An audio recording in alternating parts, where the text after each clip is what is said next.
Hey, how's it going, everyone? In this episode, it's a lot of resource gathering in the beginning, and it's chopped up a little bit weird because I can't stay focused on one task, but I have all the building kind of together and then all the resource collecting kind of together. There'll be a little bit of breakage here and there, and at the end, I'm gonna go to a creative world and do some building to see where we get from there. Right now, I'm just gonna go here and gather some clay and then gravel as well. Then I need to get some logs, of course. My plan right now, when I was doing this, was to build like a lower level to my house, just a basement, to put an anvil and a stone cutter. That way, I have more room so I don't clutter up my upstairs and my regular floor. Be prepared for a time lapse. I'm gonna go on a little journey real quick. The goal of this was I read online that you can find a piece of moss inside of a shipwreck. So I went looking for a shipwreck, which took me forever to find, and well, it was pretty agonizing. You're going to see why here soon. Eventually I gave up and just went to a lush cave.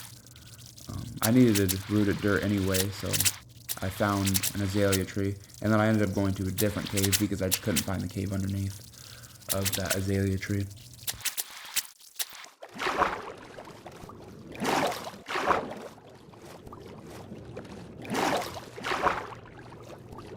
So here, I get to the shipwreck, and sadly for me, there was one chest, and it was the map chest, which, don't get me wrong, hard to see, that's cool, some rewards from the treasure chest, whatnot, but, I mean, all I got was paper and a map when I was looking for a square of green. And then my other reward in this case was, well, you're gonna see, I had a journey back there. I thought there was going to be an air above that block there. There was not. This goes pretty fast, so be prepared. It's 16 times speed. I decided to just craft a bow. I'm not swimming all the way back there. That's insane. But I get to this shipwreck, get all my stuff back. It really wasn't a big deal. It was just slightly annoying in the moment. The biggest part that annoyed me was the fact that there just wasn't any moss in there, because all I really needed was one moss, and I kept getting a bunch of wandering villagers, and I'm like, alright, this one's got a moss block, surely this one's got a moss block. None of them had any, so I just terminated them permanently. Probably about 4 of them. I will say, the leads are pretty worth it, but now you can craft those, so I guess it doesn't really matter. Or have you always been able to craft those? Honestly, I don't even know, because they keep adding stuff that should have been in there and removing stuff that shouldn't be removed and just weird stuff. I don't know what's up with them. Don't get me wrong, I love Mojang, but some of the stuff doesn't make sense to me.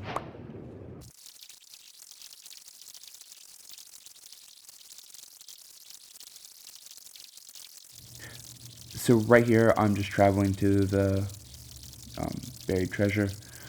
Funny thing is, for about half that journey, I was going the wrong way.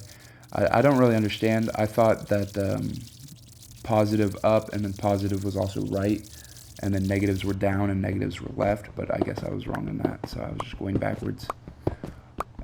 This took me a second to find, so it's clipped up a little bit. I didn't even know that treasure chests could spawn inside of a stony shore. I've literally never seen this before. I was kind of scared that I was going to start just digging for nothing, but I found it pretty quick, so it was good. Honestly, as you see here, in just a second, the rewards weren't too bad.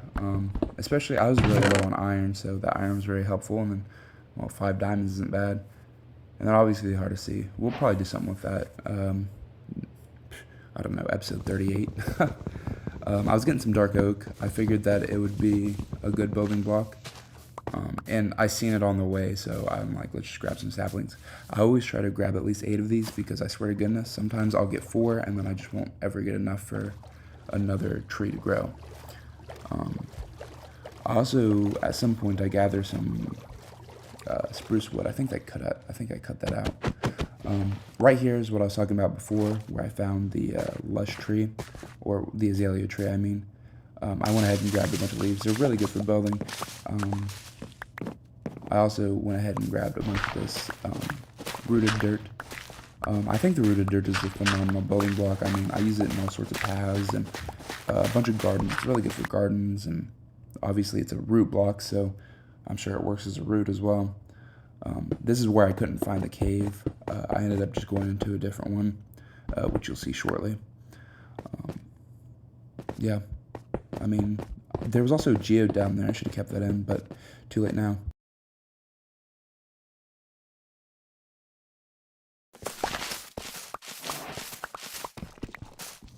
So I finally get the moss that I've been trying to get for all this time. I also went ahead and got some of that clay too because I wanted to use brick walls and granite walls for just like a path out the back of my house. I think, and everybody agrees with this, but granite and brick is just a great combination. I think they should add like cracked regular bricks. Right now we're just looking at a time lapse of me building the basement. I think it turned out pretty good.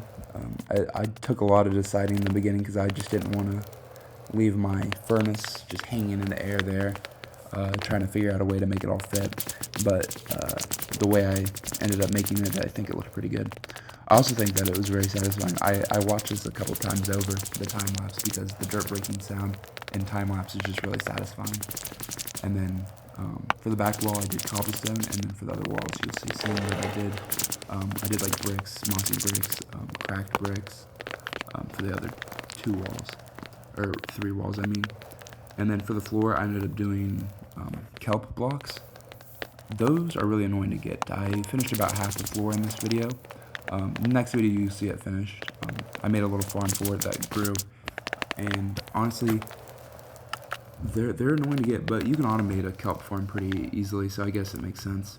And honestly, because they're a furnace source, a fuel source in furnaces, I understand why they're kind of what the cost they are. But to be honest, I mean, you can go to the Nether and get a bunch of buckets of lava and just be stocked up. Or honestly, you can just make a lava farm, and that's infinite smelting right there. You'll see in the next episode too, where I put like my anvil and my stone cutter.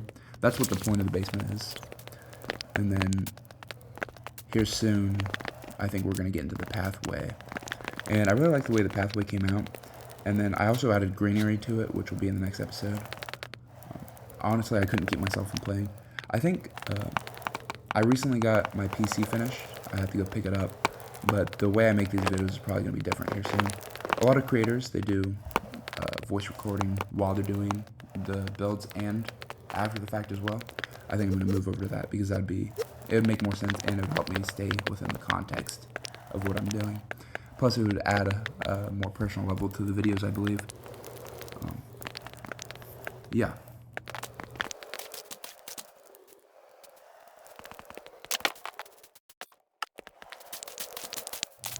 So we see here, I'm just breaking a way out for the path, and I use some terracotta, some coarse dirt, and some rooted dirt. I think, again, rooted dirt makes for a great pathway. I think that I also put the leaf, the dead leaf, whatever it is, the thing that clogs up your inventory infinitely. I put that on the path too to just kind of look like footsteps almost. It kind of blends into everything else, so it didn't really work, but I think it's okay. They still belong. And honestly, this kind of build that I'm doing with all the pumpkins and the kind of forest house, it's really an homage, or not an homage, it's to show my excitement for the Doppler Forest update, or the Doppler Forest drop. Can't wait for those cushions, can't wait for those tents, can't wait for all those blocks. And then the leaves, I'm really excited for those. I'm definitely going to make a bunch of custom trees when we get to that. That might be in the creative time-lapse. I did a tree, I just used oak leaves for it. I don't know if it's in the time-lapse or not. I didn't really like the way it turned out, but it was okay. Soon here you're going to see where I kind of, where I put those leaves down. I put too much, and either way it kind of just blends in because I put a bunch around the base anyway.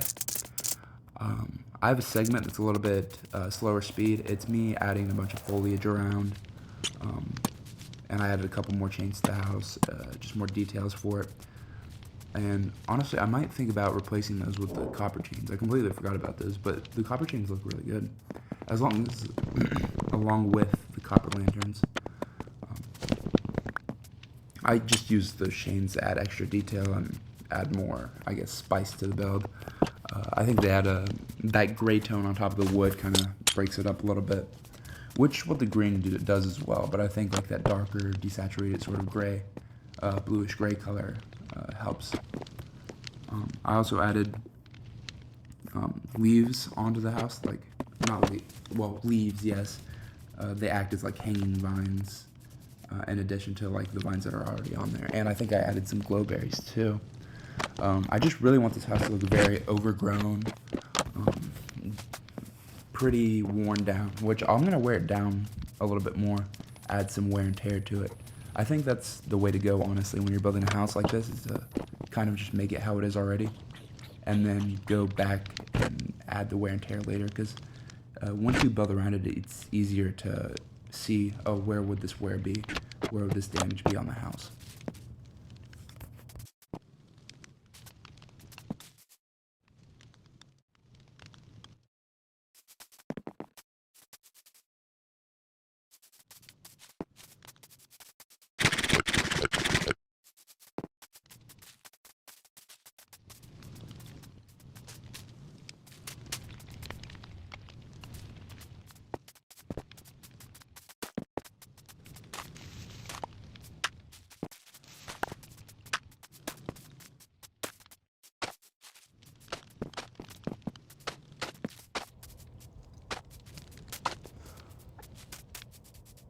What would you guys think about me doing creative videos?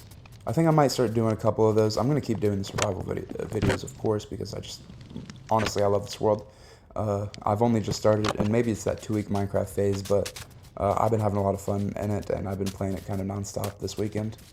But I like to build a lot in creative because I think it's like a creative outlet for me, kind of like drawing or something like that. I do draw quite a bit. I think it's fun. And then whenever I do kind of bigger Minecraft projects, I'll do like a sketch of kind of what I want it to look like. I think that's something that more people could learn to do, is when you kind of do a sketch of a Minecraft build, it's easier to just draw and then erase, draw and erase, rather than build a bunch and then remove a bunch. Here we are in the creative world. My plan here is to make a giant pumpkin. And I think it's going to be like my enchantment room. So we're going to put my enchanting table, and maybe if there's room inside of it, it's going to be a brewing stand as well.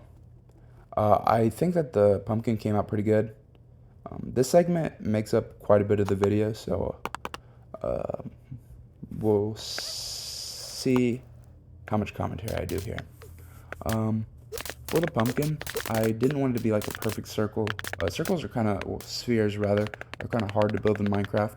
I wanted it to be kind of oblong and uniquely shaped, because, I mean, you look at a pumpkin in real life, I mean, there are some that are damn near, but, I mean, most pumpkins you see, they got dents in them, and they're kind of, oblong, kind of weird shapes.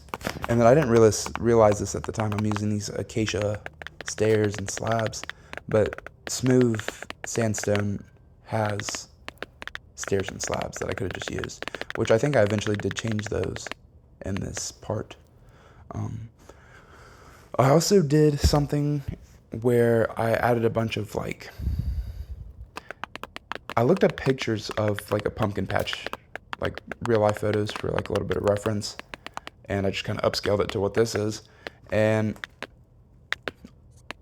the stems kind of grow into like kind of a vine, and then a bunch of like plants sprouting off of that.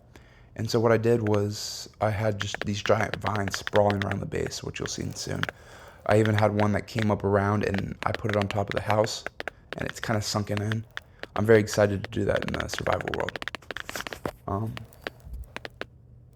I think that I'm going to add, when I expand the area a little bit, I'm going to add more giant pumpkins. I also did add like smaller pumpkins that were still like bigger than like the 1 block pumpkins, if you know what I mean. But you'll see soon.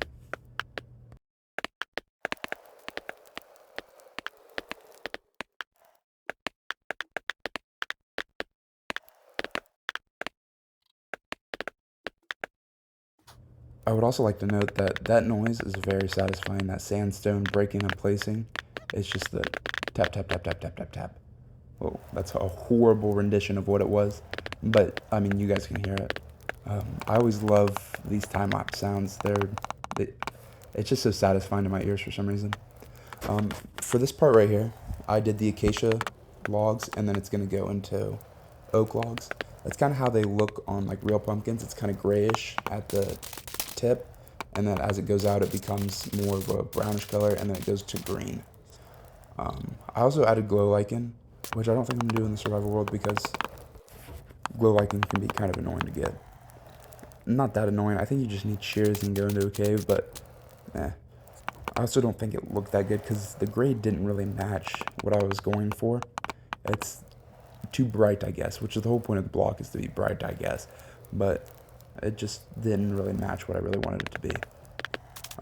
Here I went through a couple different ideas for what I was going to do for the vines.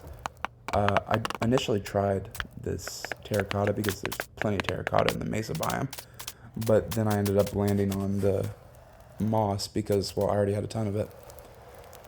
And then I like to use these carpets because whenever you're at kind of that corner angle, it looks a little bit floaty. But you have the carpet on top, it has that pixel where it's actually connected, and I think it looks way better that way. I tried adding like a leaf. That didn't really work out, and it kind of didn't just look like the photos or the way I wanted it to. Especially since there's not really a good selection of green stairs and slabs. I really think they should add some sort of green wood. And I think they should add purple wood as well. Like, I don't understand why the azalea wood. I feel like the azalea logs, instead of being like oak logs, they could just be azalea logs or whatever. And it could be like a purple wood. I think that'd be a good way to implement it.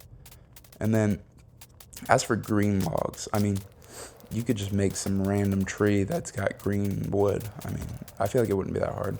Especially when most wood types are just like a copy-paste.